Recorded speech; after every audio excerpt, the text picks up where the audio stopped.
Terima kasih Tuhan Yesus untuk cinta-Mu yang boleh kami terima pada hari ini. Tuhan, kami tahu Engkau Allah yang begitu mencintai kami. Kau tak pandang hina kami Tuhan. Terima kasih Tuhan kalau hari ini kami boleh merasakan kasih-Mu. Tuhan Yesus, teruslah bekerja di dalam hati kami, di dalam pikiran kami Tuhan. Saat ini Tuhan, Kau telah panggil anak-Mu terkasih Frans Tuhan Yesus.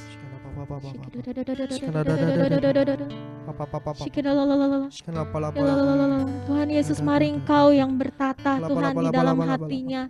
Kau yang boleh pakai Tuhan lidah dan bibirnya Tuhan, biar sungguh-sungguh melalui dia kasih-Mu nyata Tuhan, kasih-Mu yang menyempurnakan Tuhan, dan kasih-Mu yang boleh menyentuh setiap hati kami. Terima kasih Bapa. Dan biar segala kemuliaan hanya bagi-Mu, kemuliaan kepada Bapa dan Putra dan Roh Kudus, seperti pada permulaan, sekarang, selalu, dan sepanjang segala abad. Amin. Bapa, Putra dan Roh Kudus. Silakan. Baik, shalom teman-teman semuanya yang terkasih dalam Kristus. Semoga setiap kita semua di rumah masing-masing atau dimanapun kita saat ini semuanya sehat-sehat keadaannya. Amin. Dan thank you buat tim pujian yang sudah melayani ya. Anyway, gue langsung take over kan nih ya? Atau ada MC dulu? Langsung ya, nggak apa-apa ya? Atau gue yang terlalu tergesa-gesa? Oke, ya.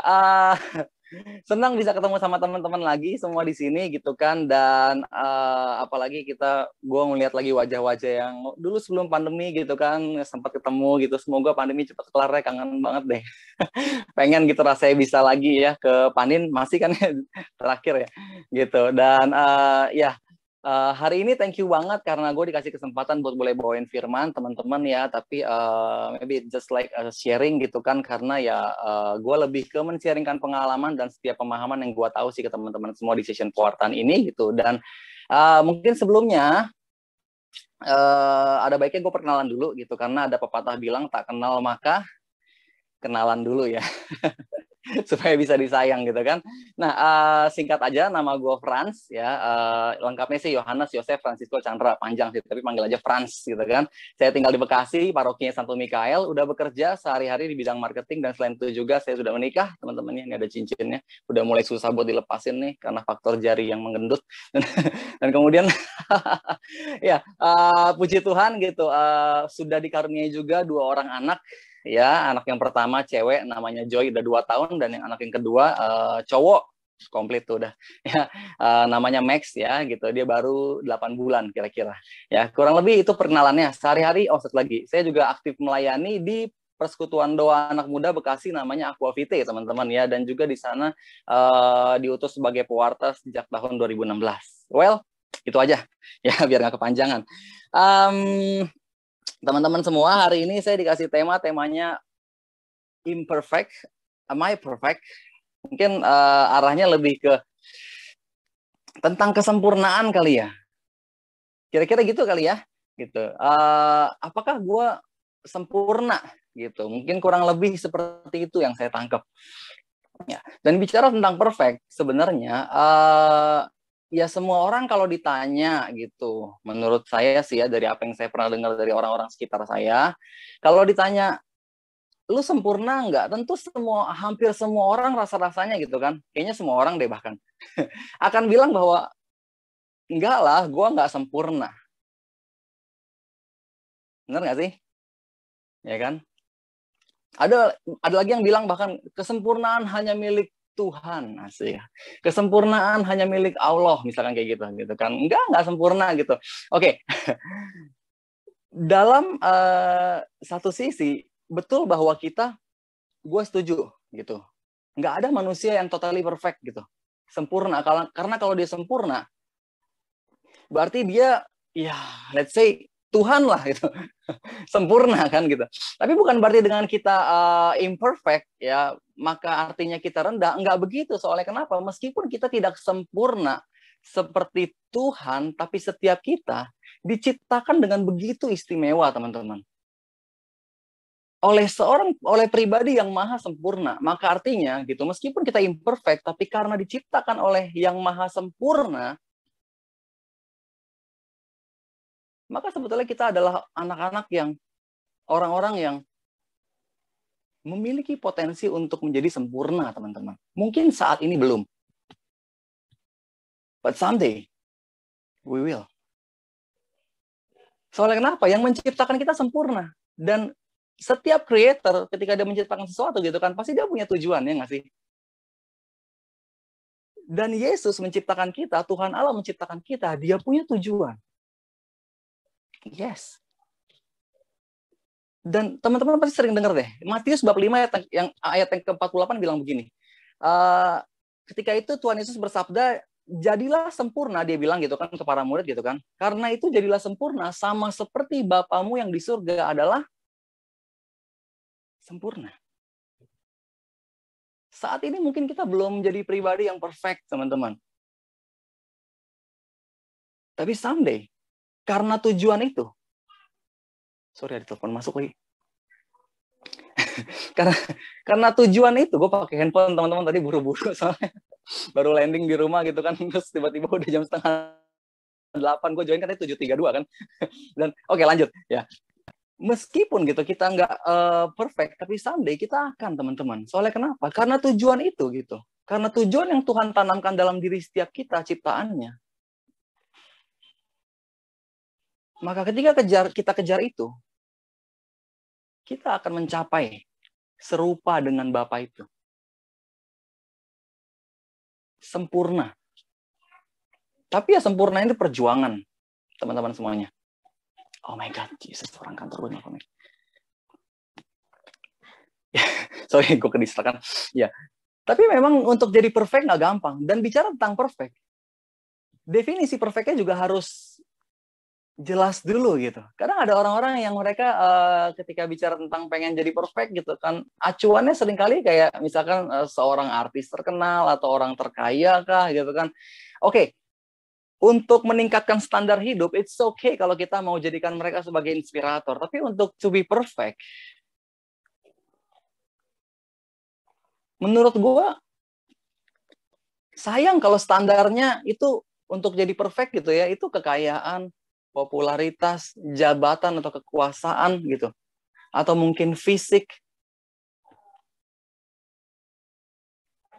Soalnya kenapa? Karena yang menciptakan kita, dia maha sempurna, dan buat Tuhan semua itu nggak ada artinya.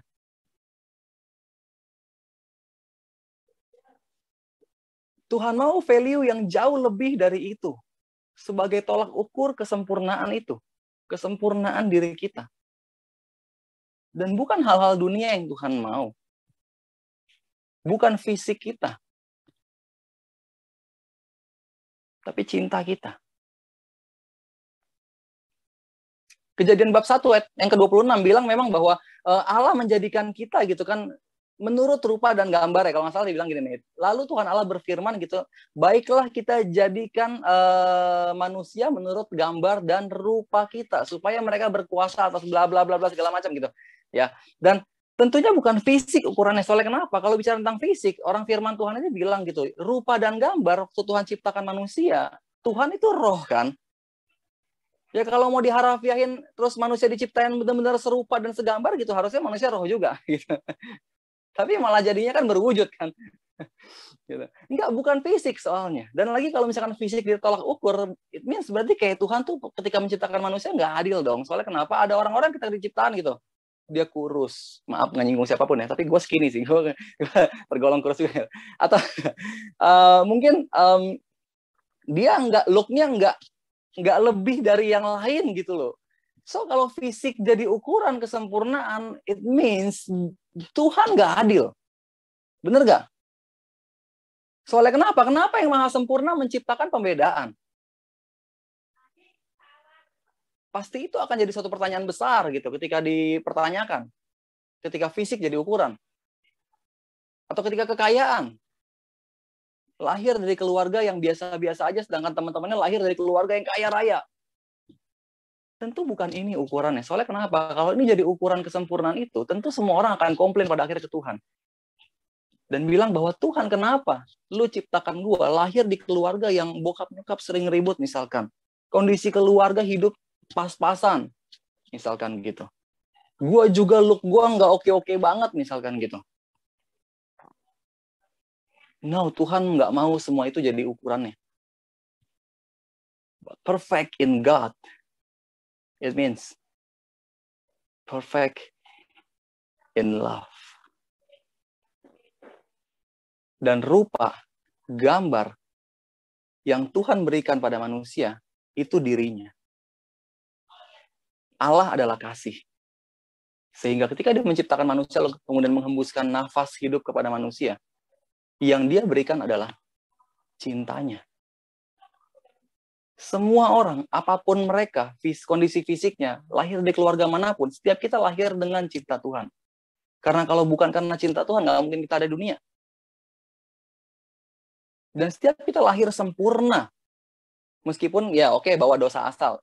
Betul gitu kan. Tapi dalam arti gini, setiap kita lahir gitu dalam kondisi yang kita turun ke dunia dengan memiliki setiap perangkat-perangkat manusia yang Tuhan udah anugerahkan gitu loh. Akal budi, kehendak bebas, hati yang mampu untuk merespon cinta.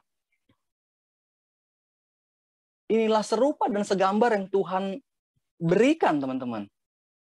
Dan kalau dibilang manusia ini sempurna atau enggak, oke, kita belum sempurna secara total. Tapi sebenarnya kita adalah mahakarya dari Sang Pencipta yang sempurna.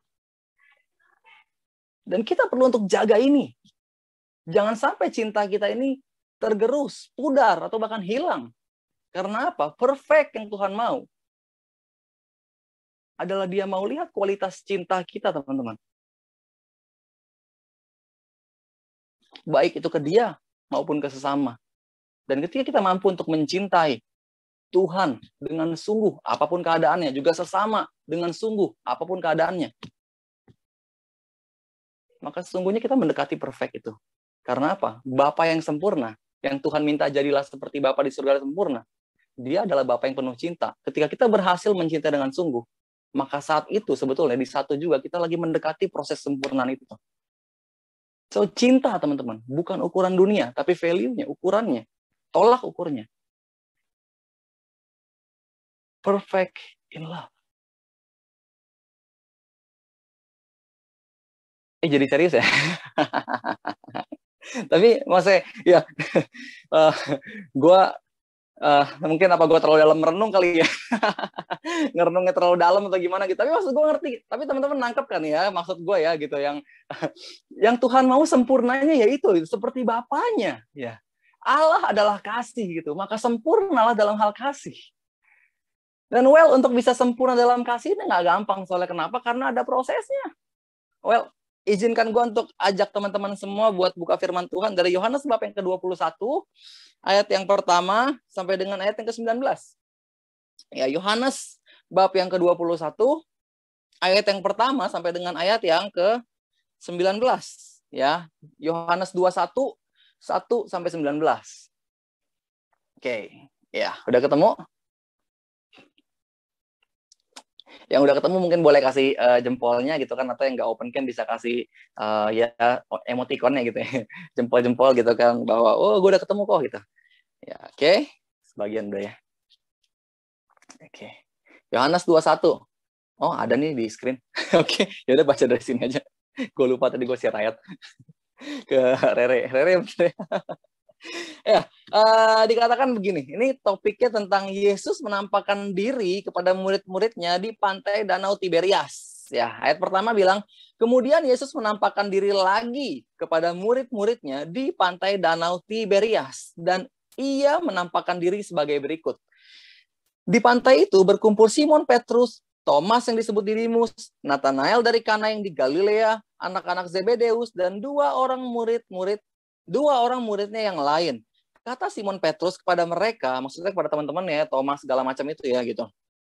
Aku pergi menangkap ikan. Oke, lalu kata mereka kepadanya, kami pergi juga dengan engkau. Mereka berangkat lalu naik ke perahu, tetapi malam itu mereka tidak menangkap apa-apa. 4. Ketika hari mulai siang, Yesus berdiri di pantai. Akan tetapi murid-murid itu tidak tahu bahwa itu adalah Yesus. Lanjut yang kelima. Kata Yesus pada mereka, Hai anak-anak, adakah kamu mempunyai lauk pauk? Jawab mereka, tidak ada. Maka kata Yesus kepada mereka, tebarkanlah jalamu di sebelah kanan perahu, maka akan kamu peroleh. Lalu mereka menebarkannya dan mereka tidak dapat menariknya lagi karena banyaknya ikan. Lanjut.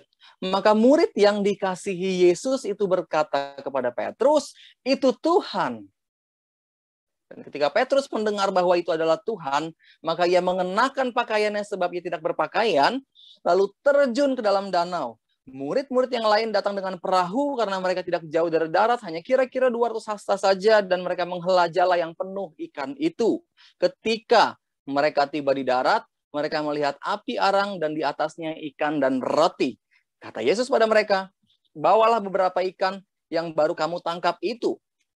Well, Simon Petrus naik ke perahu, lalu menghela jala itu ke darat, penuh ikan-ikan besar, 153 ekor banyaknya. Dan sungguh pun sebanyak itu, jala itu tidak koyak. Kata Yesus pada mereka, marilah dan sarapanlah. Tidak ada di antara murid-murid yang berani bertanya kepadanya, siapakah engkau? Sebab mereka tahu bahwa ia adalah Tuhan.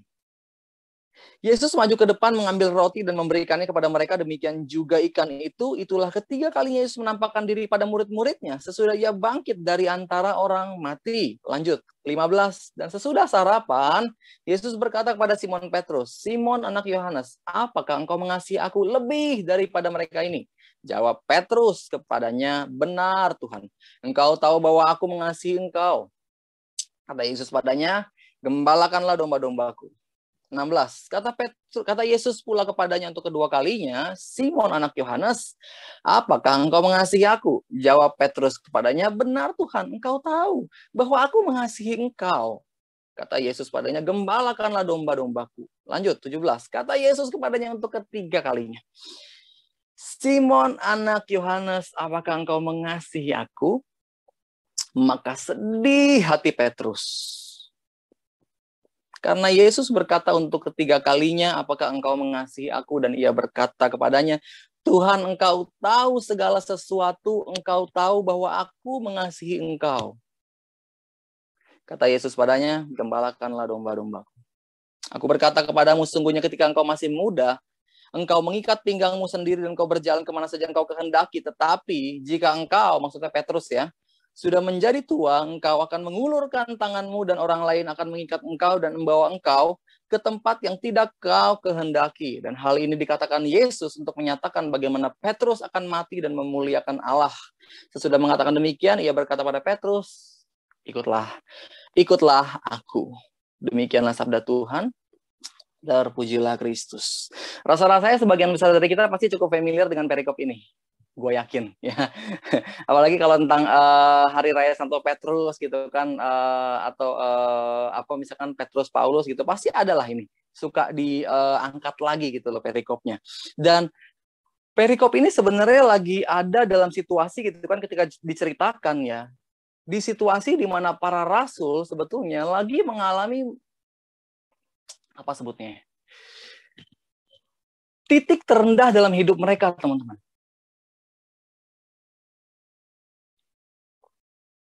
Ya, makanya karena mereka begitu tertekan, stres, putus asa, akhirnya mereka balik ke hidup lama mereka, penjala ikan. Padahal Yesus sudah panggil mereka untuk jadi penjala manusia, tapi mereka malah balik ke hidup lama mereka. Kenapa? Mereka lagi mengalami momen yang begitu berat di hidup mereka. Soalnya kenapa? Karena hero mereka, guru yang begitu mereka kagumi, Yesus sang juru selamat, leader mereka, mati. Dan matinya begitu, apa istilahnya, menderita gitu, disalib. Sehingga, can you imagine gitu, coba rasakan gitu, perasaan mereka gimana sih gitu, kehilangan sosok yang begitu menginspirasi banget buat mereka, tiba-tiba mereka harus kehilangan itu gitu loh. Lihat pas kita nonton Avenger deh gitu kan, pas sebelum Endgame apa tuh namanya tuh, yang Thanos begitu jentikin jari gitu kan, terus semua hero pada jadi debu gitu, itu kan sakit hati gitu kan, kayak oh my god kenapa begini, Thanos mengalahkan semuanya hero, gue hanya dengan sekali jentikan. Itu kayak sedih kan gitu. Dan bayangin Petrus mengalami langsung kondisi itu bersama dengan teman-temannya. Apalagi Yohanes yang melihat langsung gitu gurunya digantung di atas kayu salib. Berat sekali buat mereka. Tapi seperti yang saya sampaikan tadi, teman-teman, untuk bisa mampu memiliki kesempurnaan cinta, perlu proses. Dan Tuhan izinkan hal ini terjadi di mereka, para rasul, untuk apa? Karena Tuhan mau cinta mereka itu sempurna dan sungguh-sungguh. Ya. Supaya mereka juga mengalami cinta. Mengalami akhirnya dicintai oleh Tuhan. Setelah akhirnya mereka berhasil melewati masa-masa berat itu. Tuhan izinkan mereka kehilangan Tuhan untuk beberapa saat. Supaya apa? Tuhan mau lihat betapa seberapa mereka begitu menanti-nantikan Tuhan, merindukan Tuhan. Dan benar kan begitu tiba-tiba Tuhan muncul, wow, Petrus langsung gak pakai banyak mikir, pakai baju, lompat, terjun ke danau. Itu kalau tiba-tiba ada batu karang kan sayang juga ya. Maksudnya bisa kebentur, pecah kan, gak lucu juga tiba-tiba disematin gitu kan. Ada ayat yang bilang lalu kepala Petrus bocor dulu gitu kan. Terus dikerek sama teman-teman para rasul ke darat gitu. Minta Tuhan sembuhin dulu dong, palanya bocor nih, main lompatnya sih. Just kidding. Maksud gue, sorry gue agak bego ya ilustrasinya. Maksud gue gini, lihat betapa mereka begitu sungguh sebetulnya mencintai Tuhan. Meskipun mereka kebalikan, tapi dari hati mereka yang terdalam, mereka diproses sebetulnya. Dan terbukti ketika Tuhan ditemukan, mereka melihat Tuhan. Begitu besar ekspresi cinta mereka langsung diungkapkan ke Tuhan. Dan ini yang Tuhan mau dari sebuah proses, ujian sebetulnya. Jadi kalau teman-teman misalkan juga saya gitu kan gitu, kita mengalami yang namanya pencobaan, masalah, pergumulan, kekhawatiran, kekecewaan, even terluka. Justru dari hal-hal itulah teman-teman, sebetulnya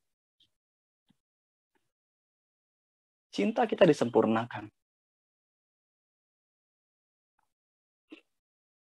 Dan sebetulnya ini bukan kayak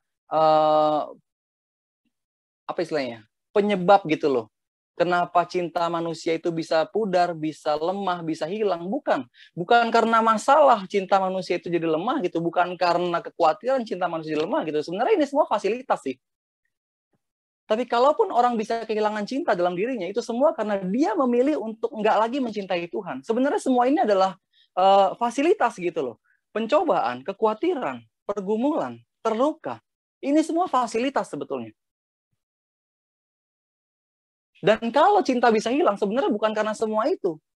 Tapi karena manusianya gagal untuk mempertahankan cintanya ke Tuhan.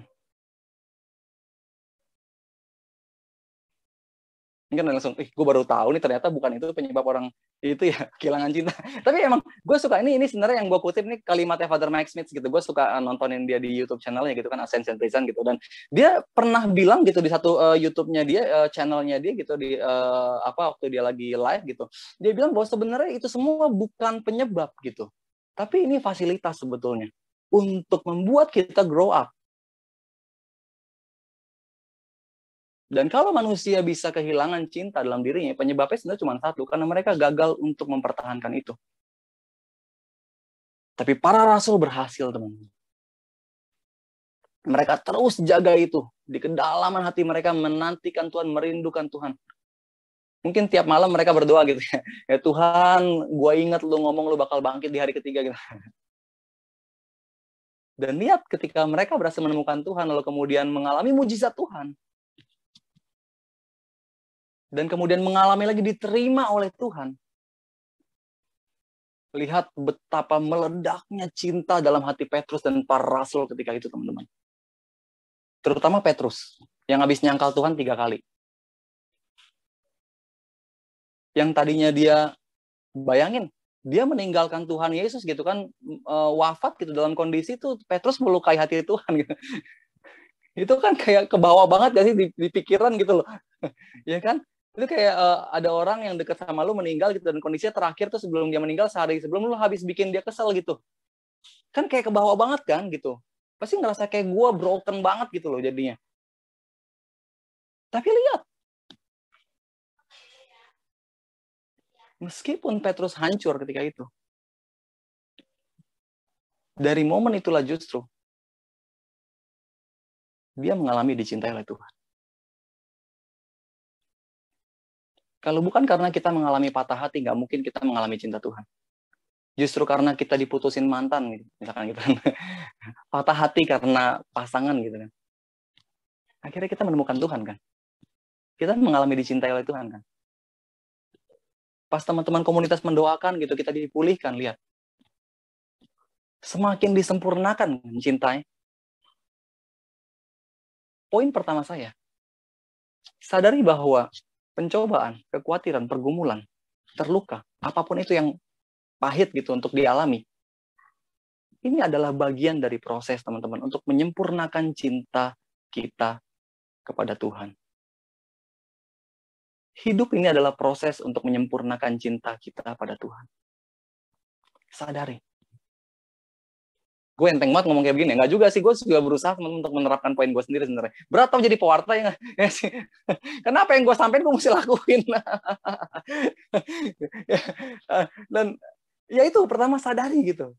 Lalu yang kedua, supaya cinta kita mampu utuh gitu kan, seperti sejak awal kita diciptakan gitu. Soalnya kenapa? Karena oke lah kita lahir dalam kondisi kita memiliki cinta, mampu merespon cinta gitu kan. Tapi masalahnya kan nggak selalu kita bisa untuk terus mempertahankan supaya cinta itu berkobar-kobar. Karena apa? Karena ada saat dimana pas lagi ketemu sama orang tua yang misalkan salah dalam cara mendidik anak gitu kan, kemudian atau mungkin mereka bertengkar gitu, cinta kita bisa kegerus. Belum lagi ketemu teman-teman yang di sekolah gitu suka ngecengin, ngebully segala macam, dan kondisi hidup yang berat gitu, apapun itu gitu kan. Seiring dengan berjalannya waktu, cinta manusia itu berpotensi untuk teman-teman ya goyang gitu. Benar kuncinya tadi pertama bahwa kita harus memilih, terus memilih untuk mencintai Tuhan gitu. Yang tadi gue sempat mention gitu. ya. Ya, soalnya ya kalau dia kehilangan cinta ya karena dia gagal mempertahankan itu gitu kan. Tadi kan gue bilang gitu kalau nggak salah ya kan. Ya, gue mulai short term kan. Dan sampai mana tadi ya? Oke gitu. Tapi meskipun seiring dengan berjalannya waktu gitu, cinta kita berpotensi untuk apa istilahnya diombang-ambing ya. Perlu banget gitu untuk supaya bisa menjaga cinta itu. Melekat pada Tuhan, teman-teman. Dan di sini gue mau angkat pribadi Yohanes di sini nih gitu. Gue ngeliat kayak Rasul Yohanes nih istimewa sekali gitu karena ya bukan tanpa alasan gitu dia disebut murid yang dikasihi gitu kan. Dia begitu dalam penulisan Injilnya mendalam segala macam gitu kan, kayak dia istimewa banget gitu. Sebenarnya kalau kita coba lihat bagaimana Yohanes mengiring Yesus, Yohanes nih spesial banget gitu loh. Soalnya kenapa? Satu-satunya rasul yang masih mengiring Yesus bahkan sampai Tuhan tergantung di atas kayu salib, cuman dia. Dengan kedua matanya dia lihat bagaimana gurunya menderita.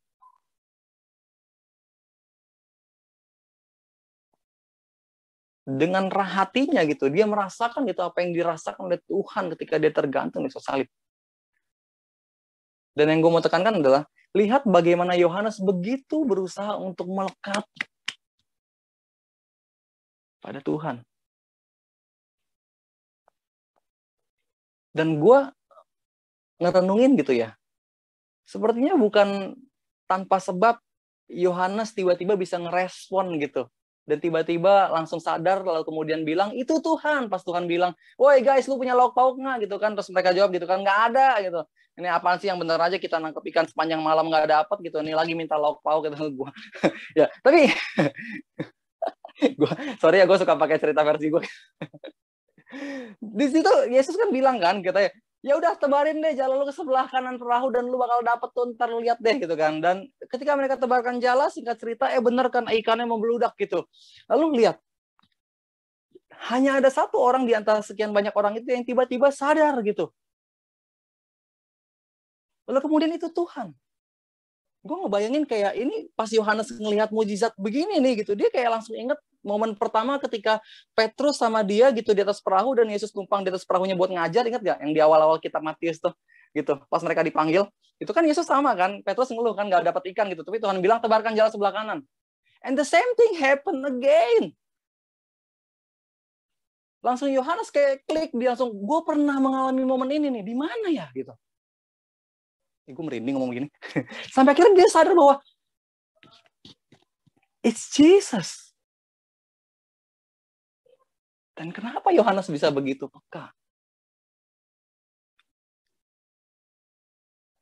Karena kelekatannya dengan Tuhan itu lebih dekat dari yang lainnya, teman-teman.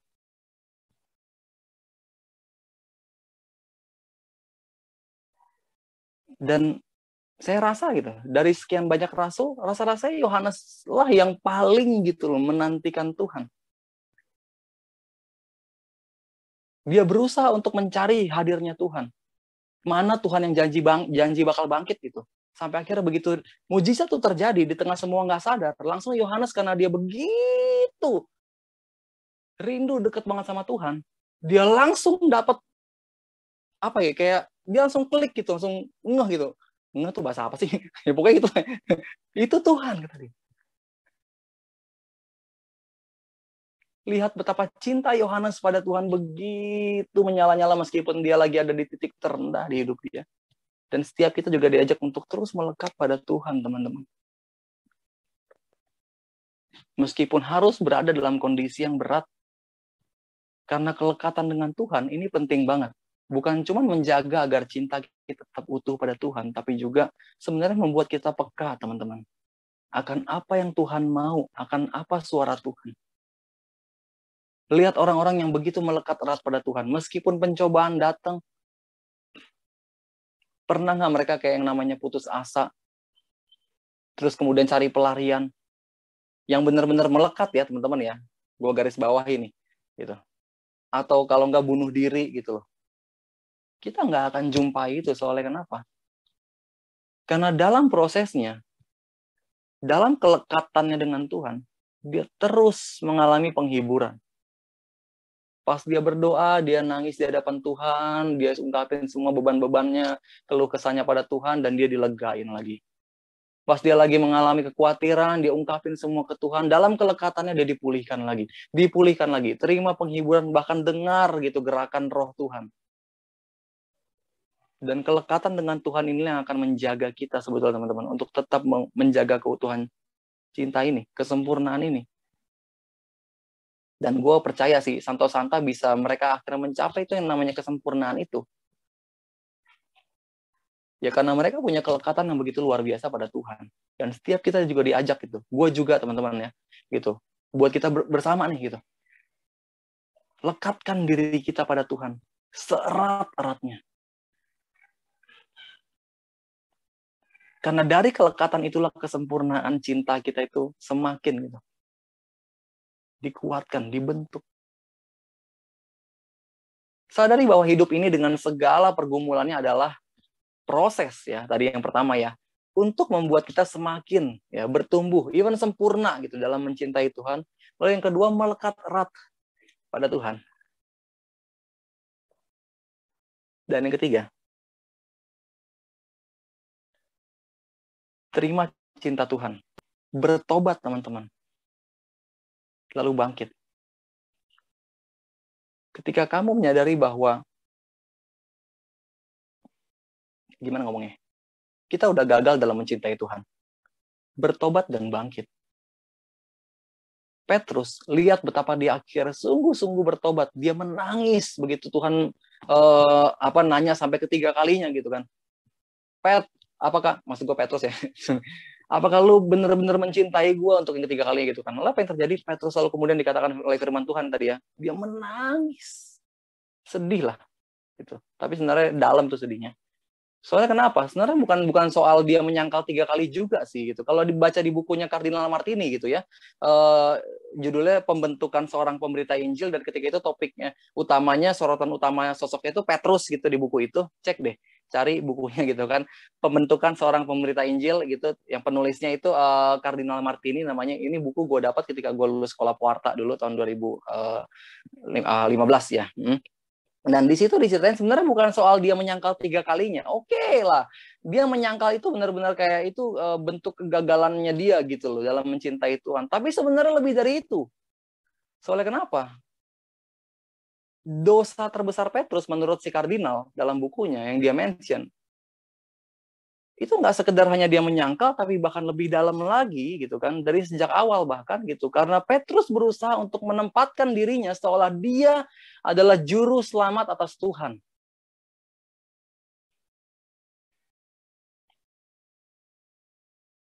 Makanya nggak heran kan ketika lihat deh, ada beberapa momen, gue ambil beberapa nih. Kayak waktu Yesus memberitakan tentang penderitaan yang pertama gitu kan, anak manusia akan disiksa, menderita, disalib, wafat segala macam, Petrus ngapain?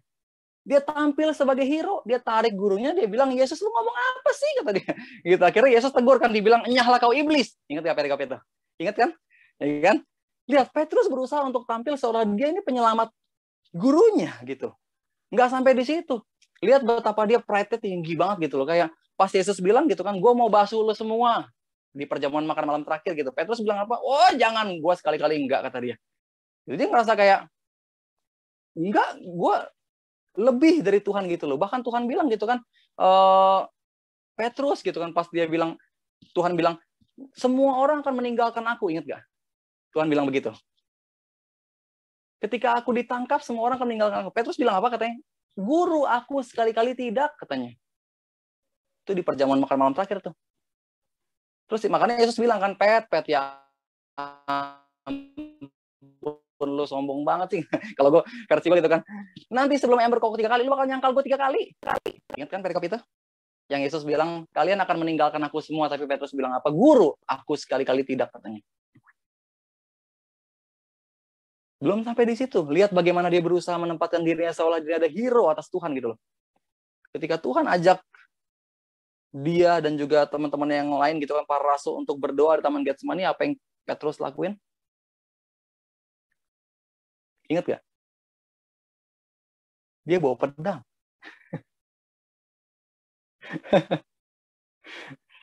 Dia bawa pedang. Mending keren gitu kan, pas dia ngebas jebret gitu, pas dia tebas yang kena cuma kuping lagi. Gue kalau jadi Tuhan ya, gue bilang ya ampun Pet, lo nebas cuma kena kuping, biasa megang tali pancing juga gitu kan, ini megang pedang. Malu-maluin gue aja gitu kan, dalam nama gue sendiri dia sembuh nih kupingnya. Just kidding. Ya ini kan anak muda kan, harus lebih mengangkat gitu loh. Ya, tapi nangkap poin gue ya, maksud gue gini, lihat bagaimana dia berusaha untuk menempatkan dirinya seolah dia adalah juru selamat atas diri Tuhan. Sampai akhirnya ternyata dia mendapati bahwa dirinya salah. Ketika dia melihat bahwa dirinya akhirnya menyangkal Tuhan, benar tuh yang Tuhan bilang. Sama orang banyak aja takut, pasti tanya, lu murid si Yesus itu kan? Katanya. Petrus bilang, enggak, bukan gitu kan. Ya gimana mau nyelamatin dunia? Gitu kesannya. Sampai akhirnya dia sadar ketika dia menyangkal Tuhan bahwa I'm not the savior. Gue bukan juru selamat. Dan setelah menyangkal Tuhan, Tuhan menatap dia pergi dengan hati yang begitu sedih. Tapi lihat, gue suka di sini Petrus soalnya kenapa? Ketika dia akhirnya menemukan Tuhan lagi, balik ke Tiberias nih sekarang nih ya, Danau Tiberias ya. Ini udah kayak lompat-lompat ya, dia punya ini ya, latar ya. Ya. Dan gue suka ketika dia mendapati Yesus gitu kan, untuk akhirnya bisa ketemu sama Tuhan gitu. Petrus begitu menunjukkan pertobatannya ya, dan keinginannya gitu untuk bangkit gitu. Apakah engkau mencintai aku lebih dari mereka ini? Ya Tuhan. Dia berusaha untuk bangkit lagi. Sampai akhirnya Tuhan tanya untuk 3 kalinya.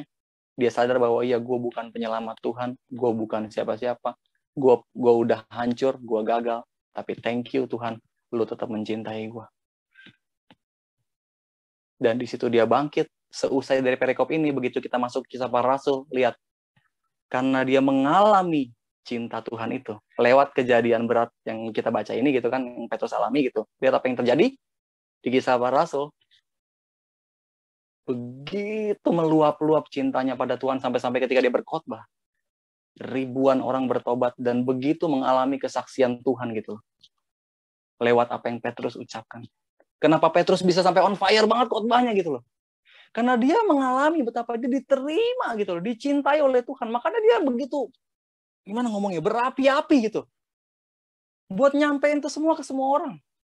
Dan kita juga sama kan, lihat pas kita habis SADR gitu kan, begitu mengalami cinta Tuhan gitu kan, lihat. Begitu kita bersemangat sekali untuk bersaksi gitu, sharing gitu di Komsel dimanapun gitu kan, pas pertemuan OMK gitu. Sama. Tapi supaya kita bisa gitu bangkit dan jadi gitu next level gitu kan, lebih lagi gitu kan, bertumbuh, yaitu perlu bertobat dan bangkit, teman-teman. Soalnya kenapa ada orang-orang yang meskipun mereka akhirnya menemukan Tuhan, tapi malah mereka komplain ke Tuhan, kemudian mereka pilih untuk kecewa. Ada yang kayak gitu. Bukannya bertobat, malah mereka menyalahkan Tuhan atas keadaannya. Ada yang begitu. Dan kemudian kecewa, nggak mau lagi pelayanan, nggak mau lagi misa, nggak mau lagi berdoa. Ada yang begitu. No. Repent. Bertobat. Dan ini perlu kerendahan hati. Petrus rendah hati sekali. Akhirnya dia sadar, sedih langsung hatinya. Dan dia sadar bahwa, iya, Tuhan lulah penyelamat atas hidup gua. Dan setiap kita perlu untuk bertobat dan bangkit. Supaya apa? Kita bisa lagi gitu, mengangkat hati kita ya. Gitu, supaya cinta itu gitu kan. Karena masih ada level-level berikutnya kita harus lalui, teman-teman. Jadi terus gitu, berusaha lah untuk bangkit bersama dengan Tuhan. Memang nggak gampang, sulit gitu. Tapi selama kita terus melekat pada Tuhan, kayak poin kedua tadi, pasti bisa. Dan penyadaran juga ya, bahwa ini adalah proses untuk menyempurnakan diri kita, cinta kita gitu. Tentu bisa, teman-teman. Kuncinya tetap terus sama Tuhan. Supaya apa? Dengan bersama Tuhan, akhirnya kita mampu untuk suatu hari nanti menjadi sempurna, sama seperti Bapa di surga adalah sempurna.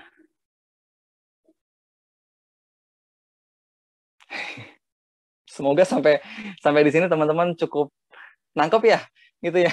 Nggak terlalu berat kan ya? Gue sih berusaha untuk menyederhanakannya sih gitu. Semoga mudah untuk ditangkap gitu loh message-nya, ya. Dan memang nggak gampang teman-teman gitu. Soalnya kenapa? Ada aja momen-momen di mana kayak ketika kita berusaha mengejar namanya kesempurnaan, kadang ada yang namanya salah standar tuh bisa terjadi gitu loh. Standar kesempurnaannya gitu kan, malah hal-hal dunia gitu. Padahal Tuhan maunya gitu kan cinta gitu. Makanya Tuhan kasih proses kan gitu, pencobaan diizinkan terjadi gitu kan, kemudian masalah, kekhawatiran, pergumulan, luka segala macam gitu kan. Itu semua kan bukan untuk men-trigger kita buat ngejar hal duniawi gitu loh. Tapi lebih ke supaya kita gitu kan di-trigger untuk lebih lagi mencintai Tuhan. Cuman ya gitu, kadang ada beberapa orang mereka salah standar kesempurnaannya. Dan ini perlu diperbaiki. Soalnya kenapa? Menjadi sempurna dengan acuan manusia sampai kapanpun kita nggak akan pernah puas. Karena dari manusia ke manusia, begitu kita udah merasa kayak kita selevel dengan dia, ada yang lebih baik, kita akan berusaha untuk, sebenarnya nggak salah kalau mau kayak gitu. Cuman gini, bukan itu yang Tuhan mau. Boleh aja gitu untuk suatu taraf hidup yang lebih baik misalnya gitu ya. It's okay gitu. Tapi jangan lupa, prioritas utama kita adalah sempurna di hadapan Tuhan. Karena berusaha untuk jadi sempurna versi dunia, ini seringkali akhirnya membuat kita kecewa. Lihat orang-orang yang berusaha untuk mengejar kesempurnaan dari hal-hal dunia, ketika mereka nggak punya hati yang tough gitu loh, kuat gitu ya. Buka medsos ngeliat teman-teman yang lebih sukses, nggak heran loh, ada beberapa orang yang malah memukul dirinya sendiri gitu. Nangkap maksud gue ya? Kayak, ya dia lebih baik dari gue. Insecure akhirnya. Terus kecewa, atau mungkin berusaha untuk tampil hebat gitu dengan ngomongin banyak hal tentang kelebihan-kelebihan depan orang gitu, supaya orang lain justru malah merasa insecure gitu. Dia nularin tuh insecure-nya. Ada yang begitu. No, semua itu terjadi karena standarnya sebenarnya. Standar perfectnya. Dan gue pernah di situ. Waktu baru-baru jadi ketua dekenat gitu kan, sebenarnya gue hampir nggak mau ngambil gitu kepercayaan itu gitu dari teman gue Rolando ketika dia mau mengestafetkan dia punya jabatan Ketdek ke gue tahun 2013 ya gitu, sampai 15 gitu, dan terus sih sampai akhirnya periode kedua gitu. Tapi oke. gue ambil di periode pertama. Cuman di periode kedua gue sempat nggak mau ngambil gitu. Tahun 2015 gitu. Karena gue ngerasa kayak gue di pelayanan, tapi gue ngerasa kayak hidup gue gini-gini aja. Nah, kan maksud gue? Gue ngeliat kayak di medsos terutama gitu, teman-teman sekolah gue, juga teman-teman kerja gitu kan, terus teman-teman dekat tetangga juga gitu yang sama-sama anak muda, gue liat kayak kok taraf hidup mereka secara ekonomi gitu, kok lebih dari gue nggak bisa begitu ya. Gue mempertanyakan itu sebenarnya ketika itu. Mereka enak, ada yang bisa udah punya rumah sendiri, bahkan bisa beli mobil sendiri gitu kan. Kemudian ada yang udah married bahkan, even ketika itu tahun 2015 gue belum punya pacar, jangan married gitu. Dan ada lagi yang sampai bisa jalan-jalan ke luar negeri gitu kan, terus mendapat promosi jabatan. Kok kayak sebenarnya nggak ada yang salah dengan melihat semua itu, teman-teman. Karena kalau secara positif kita tanggapi, harusnya kita terinspirasi, benar nggak sih? Cuman ya itulah, manusia kan hatinya lemah. Salahnya adalah saya malah menjadikan itu sebagai standar untuk itu harus saya utamakan gitu. Dan akhirnya saya kecewa soalnya kenapa? Karena penghasilan yang saya dapat dari saya bekerja itu ya tetap nggak bisa membuat saya menjadi seperti teman-teman saya. Soalnya ya penghasilan gue tuh kayak masuk gaji gitu kan, terus gaji masuk tanggal 30, tanggal 1 tuh kayak udah rekening tinggal sisa buat hidup doang tuh sebulan. Kayak air terjun tuh. Numpang lewat doang, print saldo, habis itu hilang. Dan iya, karena ketika itu, gue belum kuliah ketika itu teman-teman ya, karena gue baru kuliah itu kan tahun 2016 ya. Ya, 16 betul ya. Gitu. Dan gue soalnya nggak bisa kuliah ketika itu karena gue ngalah sama koko gue dan juga adik gue yang cewek. Selisih umur kita deket soalnya. Gitu. Gue sama engkau gue cuma setahun, sama adik gue cuma 4 tahun gitu. Dan ketika itu gue harus ngalah karena kondisi keluarga lagi berusaha gitu, berkecukupan aja sih soalnya ketika itu gitu. Dan berusaha untuk bangun gitu kan perekonomian gitu. Dan karena kondisi lagi pas-pasan gitu, akhirnya gue ngalah gitu supaya koko gue bisa kuliah gitu. Dan udah gitu begitu gue ambil kuliah, nggak lama kemudian adik gue mau masuk kuliah juga, gue ngalah lagi dong. Gue kesel dengan kondisi itu ketika itu sih, jujur. Dan sampai gue sempat kayak kesel sama kakak adik gue gitu, kayak seolah mereka mengambil hidup gue.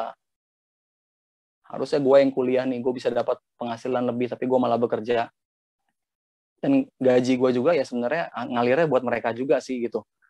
Kayak gue kesel gitu, gue nggak bisa nikmati penghasilan gue sendiri karena gue nyicilin motor buat koko gue kuliah.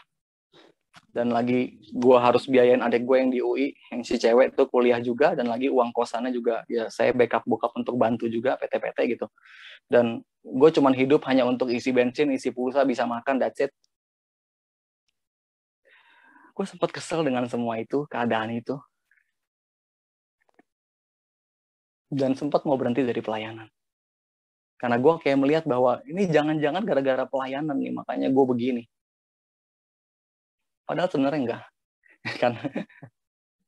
Tapi ketika gue sampai pada puncak emosi gue ketika itu, dan akhirnya gue mau meledak lah gitu kan. Ya akhirnya meledak juga sih. Gitu. Karena ketika itu hari itu gitu gue ya sampai ribut ke kakak gue, adik gue, karena emosi gue yang nggak stabil. Itu kemudian karena gue kesel dengan diri gue juga, dengan hidup gue. Akhirnya, tapi gue bersyukur sih ketika itu pas gue lagi meledaknya gitu kan. Tuhan dorong saya untuk berdoa sih. Dan ketika berdoa, saya cuma nanya gitu, Tuhan kenapa gue nggak bisa hidupnya senyaman teman-teman gue yang lain sih? Lu tau lah siapa yang gue maksud, gue bilang. Tapi ketika gue mempertanyakan itu, dan apalagi pas gue inget tuh, gue bilang kayak, Tuhan gue nggak ambil deh nih periode kedua nih jadi ketek, gue bilang, ketua dekanat. Itu langsung begitu membuat hati gue sedih banget pas gue ngomong begitu. Dan gue inget gue nangis. Soalnya, kenapa? Karena gue diingetin kayak,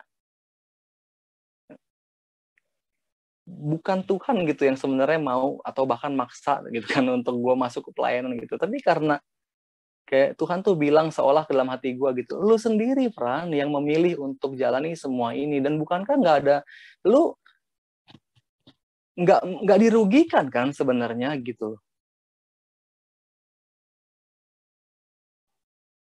Malah di sini sebetulnya kan banyak bertumbuh gitu. Gue kayak ngomong ke diri gue sendiri ketika itu. Dan sampai akhirnya gue sadar bahwa ternyata standar hidup atau standar perfectnya yang gue kejar, ya itu udah salah. Itu berubah. Padahal tadinya begitu gue mengalami cinta Tuhan, SADR gitu, pelayanan gitu kan, fokus gue adalah Tuhan. Gue mau supaya cinta gue makin bertumbuh pada Tuhan. Tapi karena ya itu, bergeserlah standarnya gitu kan. Akhirnya gue bersyukur sih ketika itu Tuhan membuat gue sadar bahwa iya Tuhan, harusnya gue nggak fokus sama hal materi gitu loh.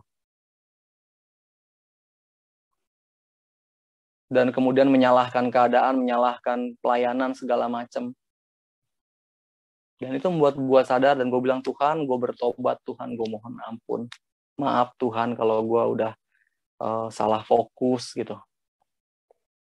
Dan gue bilang, tapi Tuhan tolong beri gue penghiburan. Dan gue bersyukur dalam doa itu, ketika itu Tuhan berikan gue begitu banyak ingatan-ingatan lah gitu. Gue setiap kali kalau berdoa terus bisa nangis tuh biasanya, teman-teman juga pasti gitulah. Kalau kalian berdoa tiba-tiba kalian tersentuh kemudian menangis gitu, biasanya itu karena Tuhan mencoba untuk mengangkat lagi segala ingatan, memori indah gitu tentang kenangan kita bersama dengan Dia gitu, ya nggak sih? Ya kan, waktu mengalami cinta mula-mula segala macam gitu kan. Dan itu akhirnya memberi penghiburan lagi dan membuat saya meskipun air mata masih ngocor keluar, tapi gue bisa tersenyum dan bangkit lagi dengan semangat. Itu cara Tuhan sebenarnya. Sama nih kayak di perikop ini juga nih, lihat cara Tuhan sama kan. Dia ingetin nih Petrus sama Yohanes sama kasih mula-mulanya nih. Pengalaman pas mereka pertama kali melihat mujizat Tuhan gitu kan. Pas nangkap ikan tiba-tiba ngebeludak ikannya gitu kan. Diingetin tuh kayak Tuhan, nih gue kasih nih ingatan cinta mula-mula nih buat kalian nih, supaya kalian inget nih, ada gue di sini. Gitu. Dan hal yang sama Tuhan lakukan ke gue juga ketika itu. Dia ingetin semua pengalaman cinta gitu bersama dengan Dia. Dan akhirnya itu mampu untuk menghibur lagi hati saya, lalu bangkit. Dan kemudian bisa menjalani hari-hari dengan lebih bersemangat. Dan gue bersyukur ketika gue mencoba untuk tetap stay di pelayanan, kemudian tetap berdoa, melekat pada Tuhan, sih ternyata banyak hal yang bisa akhirnya dipandang positif sih yang gue ingat ketika itu. Gitu, kayak bisa bersyukur, jadinya jadi lebih bisa tersenyum, pelayanan pun sukacita, gitu. Dan lebih lagi meluap-luap ketika itu cinta gue pada Tuhan ketika adik gue lulus. Ya, ketika si nomor 3 lulus kuliah dari kampusnya di UI gitu kan, Depok ketika itu, dan dia lulus dengan hasil yang begitu memuaskan lah pokoknya gitu. Ya, dia dapat IPK pokoknya hampir nyentuh 4. Dia memang pintar banget gitu. Soalnya dari kita 4 bersaudara memang si cewek ini paling pintar gitu. Makanya dia kan lagi kuliah di luar negeri sih, sekarang lagi ngambil S3 ya. Dan karena dia paling pintar, nggak heran gitu, soalnya ya wajar gitu. Ya gue paling bodoh kalau di 4 bersaudara gitu kan. Yang paling pintar tuh si cewek gitu, kemudian kedua koko gue, yang ketiga adek gue yang paling kecil, yang nomor 4 sekarang lagi kuliah, dia di Telkom gitu. Nah gue paling bodoh nih gitu, makanya jadi pewarta ya. Just kidding.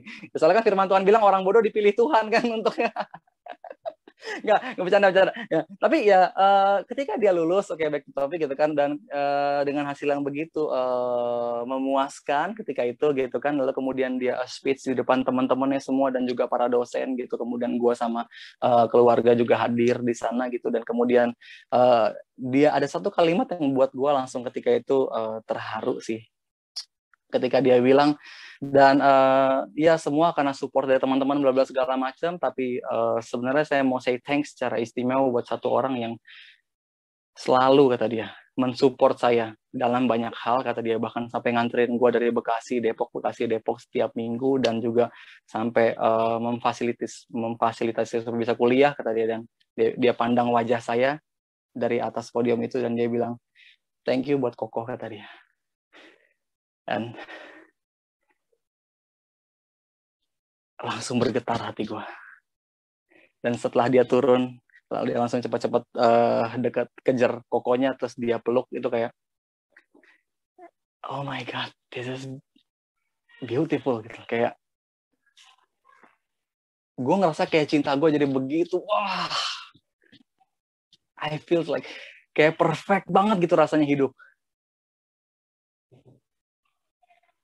Dan dia bilang, kok thank you gitu buat semuanya, bahkan lo sampai ngalah nggak kuliah dulu dan lo korbanin banyak hal buat gue, thank you kok, kata dia, dan gue akan terus berikan terbaik buat keluarga kita, katanya. Itu kayak langsung gue cuma bisa bilang, Jesus thank you. Terus kemudian nggak lama gue pulang ke rumah ketemu si Koko, dia juga habis pulang dari dia nggak bisa hadir ketika itu di lulus-lulusannya adik gue gitu, dia kan ada kuliah juga gitu kan. Dan ketika sampai di rumah, Koko gue juga, gue ngeliat dia lagi cuci motornya, gue bilang tuh Mel cuci motor gitu, dan dia bilang katanya ya thank you Fran, karena ya gue bisa bolak-balik nih ke kampus, thank you buat semua ini, kata dia. Itu kayak gue langsung peluk Koko gue, kok sorry kalau gue kadang suka kayak ngeluh, gue marah-marah, emosi gue nggak stabil hanya karena ya, tapi gue sadar sih kok sekarang buat apa gue hidup gitu, dan ya I live for my family, gue bilang. Dan untuk itulah Tuhan ciptain gue dan teman-teman semua. Yes, because we were created for some reason, and it's for love.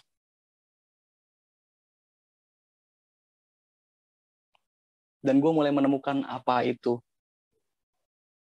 sungguh-sungguh menemukan apa itu tujuan hidup akhirnya ketika mengalami semua itu. Kita boleh kejar banyak hal, prestasi dunia apapun itu, it's okay, tapi jangan lupa tujuan utama hidup kita itu untuk mencintai, untuk cinta, untuk Tuhan. Dan pengalaman itu merubah begitu luar biasa akhirnya. Thank you banget buat Tuhan, paradigma saya gitu.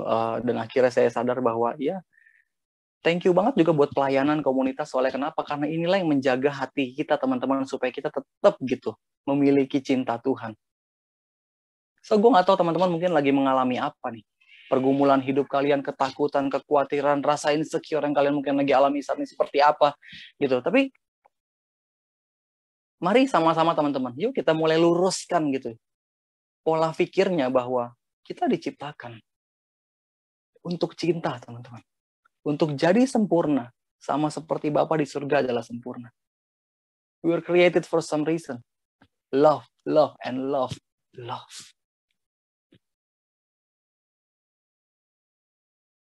Dan mari teman-teman sama-sama. Tadi poinnya sederhana ya, coba nge-review sedikit ya gitu kan. Sadari bahwa proses hidup gitu kan, pergumulan gitu, pencobaan segala macam apa itu gitu, ini adalah bagian untuk menyempurnakan cinta sebenarnya. Bagian dari proses teman-teman ya untuk menyempurnakan cinta kita. So saying thanks lah gitu buat Tuhan gitu, karena udah mengizinkan semua itu terjadi gitu loh. Bukan Tuhan nggak bisa bikin semuanya instan berlalu begitu aja, bisa sebenarnya. Tapi Tuhan nggak mau. Soalnya kenapa? Tuhan mau kita diproses ya, supaya cinta kita semakin kuat, bertumbuh teman-teman, even sempurna, mendekati sempurna dan sempurna gitu. Dan ya sadari bahwa itu adalah prosesnya gitu. Lalu yang kedua, terus melekat pada Tuhan. Saya bersyukur gitu meskipun ketika itu sering banget ngeluh, bergumul soal pendapatan apapun itu gitu kan. Tapi ya ternyata kelekatan dengan Tuhan gitu, dengan masih datang PD, rutin ekaristi itu kayak ternyata menolong gitu loh. Dan ya bersyukur sih untuk itu gitu loh. Karena kelekatan dengan Tuhan ini yang akan menjaga cinta kita gitu. Dan membuat kita akhirnya mampu untuk mendengar suara Tuhan dan menerima bimbingannya. Lalu ya, tadi ya, sadari bahwa itu ada proses, lalu kemudian melekat. Gitu. Yang ketiga, bertobat teman-teman ketika kita gagal gitu, dan bangkit bersama dengan Tuhan. So ini aja teman-teman poin-poin sederhananya gitu ya. Semoga kiranya apa yang disampaikan gitu, yang gue sampaikan bisa memberi suatu kekuatan ya, harapan gue sih teman-teman gitu ya buat kita semua gitu. Tapi juga kalau ada salah-salah kata mohon maaf ya, karena gue juga cuma manusia biasa gitu. Tapi ya itu yang bisa gue sharingkan teman-teman pada malam hari ini ya. Semoga bisa menjadi suatu peneguhan buat setiap kita. Thank you banget buat kesempatan yang gue bisa dapat juga hari ini, teman-teman. Thank you banget karena dikasih kepercayaan, all for Jesus ya. Dan yuk teman-teman, mari kita mau teduhkan hati kita sejenak, 2-3 menit boleh ya teman-teman, minta waktu ya, kita doa gitu ya, bareng-bareng. Mari kita teduhkan hati kita sejenak, dan izinkan saya untuk mengajak teman-teman semua dimanapun untuk memejamkan mata kita saat ini, lalu kemudian mengarahkan hati dan pikiran kita pada Tuhan. Dan bersama-sama kita mau bangun suatu suasana teduh. Biar pertemuan virtual ini teman-teman menjadi suatu rantai besar yang begitu bersekutu erat, karena setiap kita dari berbagai tempat, teman-teman sama-sama mengarahkan hati pada Tuhan. Mari arahkan hati kita pada Tuhan saat ini. Dan bayangkan wajah Tuhan. Bayangkan dia begitu dekat denganmu pada saat ini.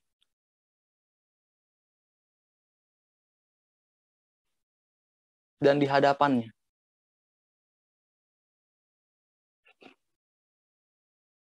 Coba teman-teman renungkan. Dan jujur dengan diri kita. Apa yang kita cari di hidup ini, teman-teman? Renungkan. Apa sih sebetulnya yang kita cari sebenarnya selama ini? Yang jadi hal utama?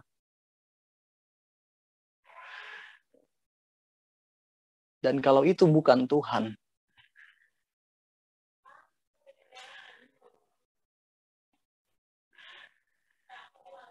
izinkan saya buat ngajak setiap kita gitu untuk peluk dia. And say sorry. Tuhan, maaf kalau terlalu sibuk Tuhan dengan kegiatan pribadiku. Terlalu sibuk dengan impian pribadiku.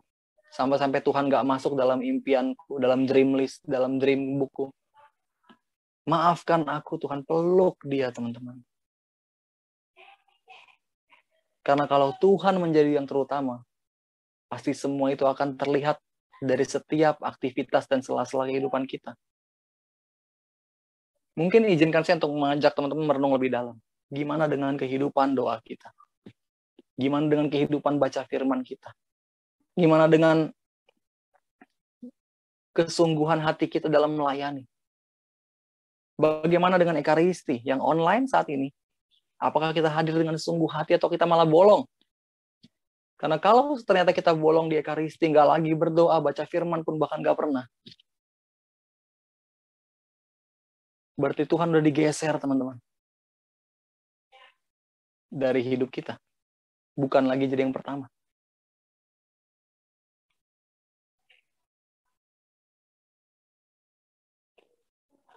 Dan izinkan saya, teman-teman, untuk mengajak teman-teman.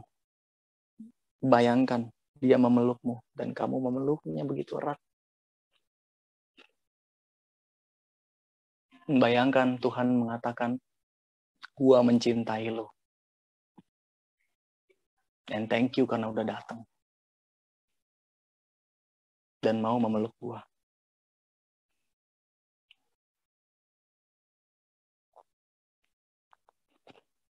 Dan coba lagi ingat teman-teman pengalaman-pengalaman indah bersama dengan Tuhan yang teman-teman pernah alami.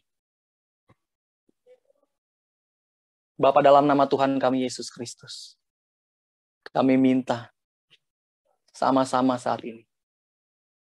Di dalam nama Putramu terkasih Tuhan kami Yesus Kristus, bebaskanlah, curahkanlah kuasa Roh Kudus-Mu di tengah-tengah kami pada saat ini. Dalam nama Yesus. Dalam nama Yesus. Dalam nama Yesus. Bebaskan kuasa Roh Kudus-Mu ya Tuhan.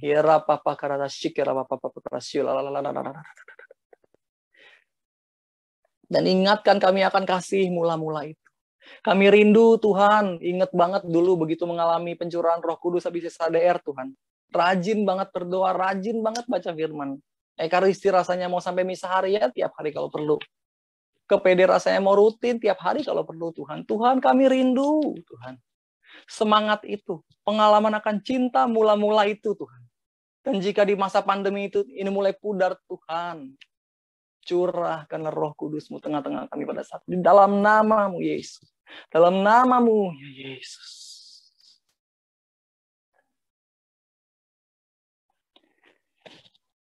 Dalam nama Yesus.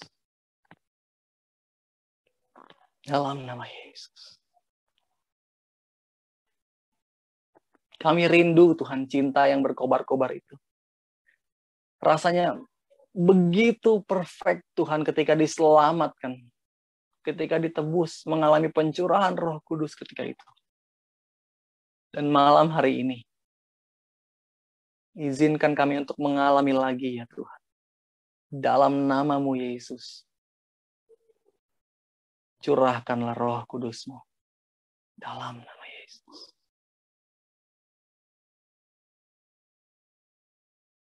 Jesus. Jesus.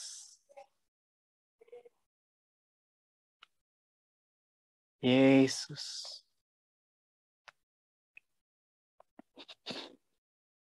Dan terima kasih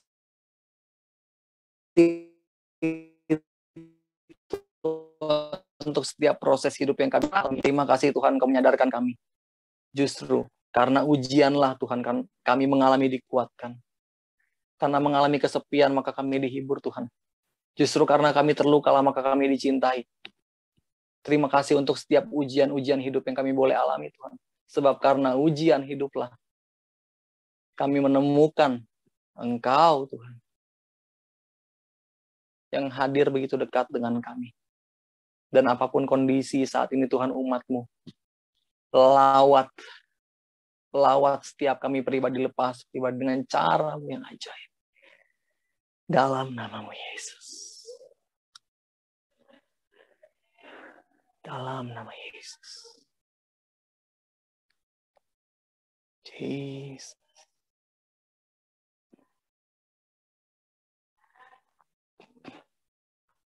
Terima kasih Tuhan.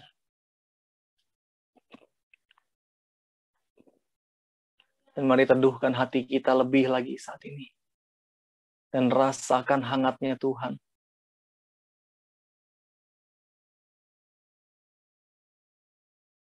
Dia memelukmu begitu erat.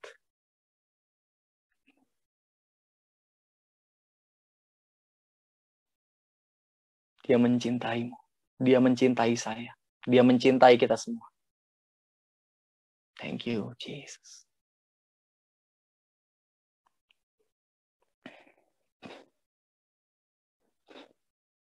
Terima kasih ya Allah Tritunggal Maha Kudus untuk kesempatan di mana kami boleh kembali dekat denganmu dan intim lewat persekutuan doa pada malam hari ini. Terima kasih juga ya Allah Tritunggal untuk lawatanmu yang boleh kami terima meskipun hanya beberapa menit barusan. Tapi terima kasih kami mengalami begitu hangat dan lembut dicintai oleh cintamu yang begitu luar biasa dan sempurna itu. Dan terus ya Allah kami, bawa kami untuk lebih dan lebih lagi menyadari cintamu. Dan kami rindu ya Allah, agar dari hari ke hari, kami boleh semakin mengejar kesempurnaan cinta itu. Dan betapa kami rindu kami mampu untuk jadi serupa dengan Bapa di surga. Serupa denganmu ya Allah kami. Karena itu, ini kami memberikan hati kami, mengangkat tangan kami, diri kami berikan. Tolong ya Allah kami, bimbing kami dalam prosesnya. Mampukan kami, sebab tanpa Engkau kami nggak bisa berbuat apa-apa ya Tuhan. Karena itu pegang erat tangan kami, bimbing kami, mampukan kami untuk melalui setiap prosesnya agar cinta kami kepadamu. Tuhan terus utuh adanya. Dan betapa kami rindu, juga Roh Kudus Kau bimbing supaya kami terus melekat pada Bapa. Dan kami percaya, bersama denganmu ya Roh Kudus, kami akan mampu untuk melalui setiap ujian-ujian hidup yang Tuhan boleh izinkan terjadi di tengah-tengah kami. Ini kami mau untuk melalui setiap proses-prosesnya. Terima kasih ya Allah kami. Terima kasih juga untuk pewartaan firman pada malam hari ini. Dan terima kasih juga Tuhan secara pribadi aku bersyukur untuk kesempatan mewartakan firman ini. Namun jika ada yang kurang itu milikku sepenuhnya. Tapi apa yang baik, apa yang mulia, apa yang sedap didengar, positif dan membangun, Tuhan itulah Engkau yang berbicara dengan begitu nyata di tengah-tengah kami umat-Mu. Dan terus Tuhan bersabdalah, terus bergema dalam hati setiap kami, agar sungguh kami terus dengar suara-Mu dan kami semakin berada di dalam jalan kesempurnaan-Mu. Yaitu menjadi semakin sempurna dalam mencinta. Terima kasih untuk PD ini juga yang begitu menjadi suatu fasilitas untuk kami bertumbuh. Terima kasih juga untuk setiap timnya ya Tuhan yang telah berkorban dan melayani. Ini kami, doa kami, sembah dan syukur kami sepenuhnya kami haturkan dalam tangan-Mu yang kudus, ya Allah kami Bapa Pencipta, hanya dengan perantaraan nama Tuhan kami Yesus Kristus, Dialah Raja dan Juru Selamat kami. Ini kami berdoa, bersyukur, dan memberikan hati kami hanya padamu. Kemuliaan kepada Allah Bapa dan Putra dan Roh Kudus, seperti pada permulaan, sekarang, sudah sepanjang segala abad. Amin. Terpujilah nama Yesus, Maria, dan Yosef untuk selama-lamanya. Amin.